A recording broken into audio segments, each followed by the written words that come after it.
Di na nga maawat ang pamamayagpag ng basketball career ng ating mga Pinay bowlers, lalo na ang ating Gilas Women's Center na si Jack Animam.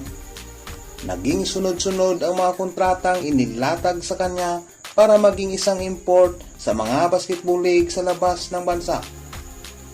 Pero alam niyo bang bago pa man si Jack Animam ay meron ng mga Pinay bowlers na unang nagpakita ng kanilang husay at abilidad sa larangan ng basketball sa bansa ng mga dayuhan?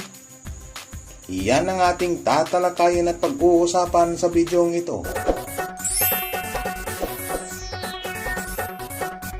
Before pa pala magkaroon ng men's na import, meron nang nauna, babae pa. Taong 2012, pumirma ng kontrata ang ating Pinay bowler na sinasabing kauna-unahang babaeng basketball player na naging import sa ibang bansa. Ito'y pagkatapos nitong gumraduate sa FEU, ang eskwelahan kung saan ito naglaro at naging Season 74 Most Valuable Player.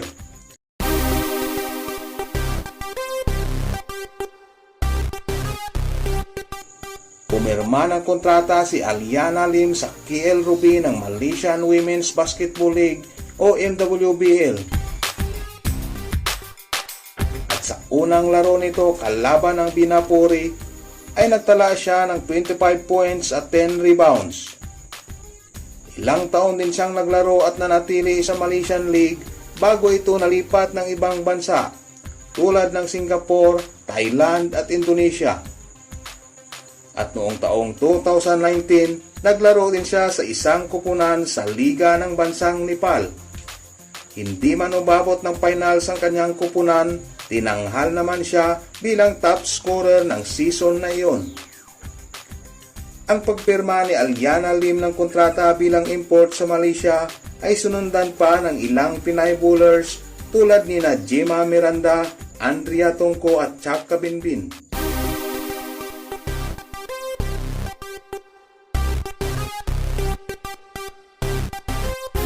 Taong 2018 naman nang pumirma din sa MWBL ang isa sa mga veterano ng Gilas Women na si April Bernardino. Maganda din ang naipakita ni Bernardino sa naturang liga. Isa siya sa mga inasahan para umabot ng semifinals ang kanyang kupunan.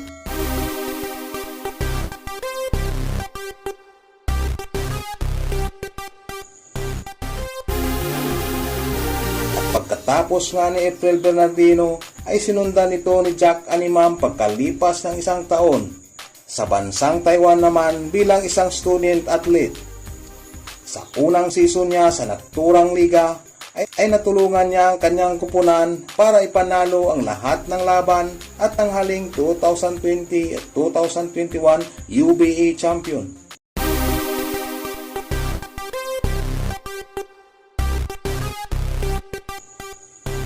Pagkatapos nito ay naging sunod-sunod na ang kanyang kontrata sa iba-ibang bansa.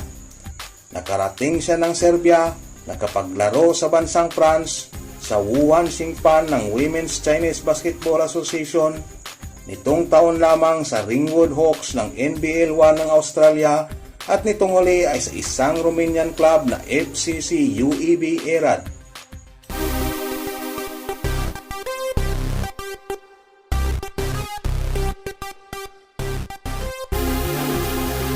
Buwan ng Abril naman ng taong kasalukuyan nang pumirma din ng isang kontrata sa isang NBL 1 team ng Australia na Goldfields Giants, ang isa sa sharpshooter guard ng ating Gilas Women na si Jasmine Huson. Ibinahagi ito ng kanyang agency na Titan Management Group.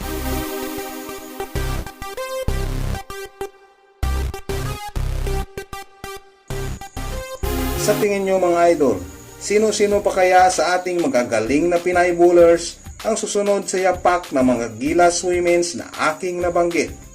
Huwag mahihiyang mag-comment sa baba.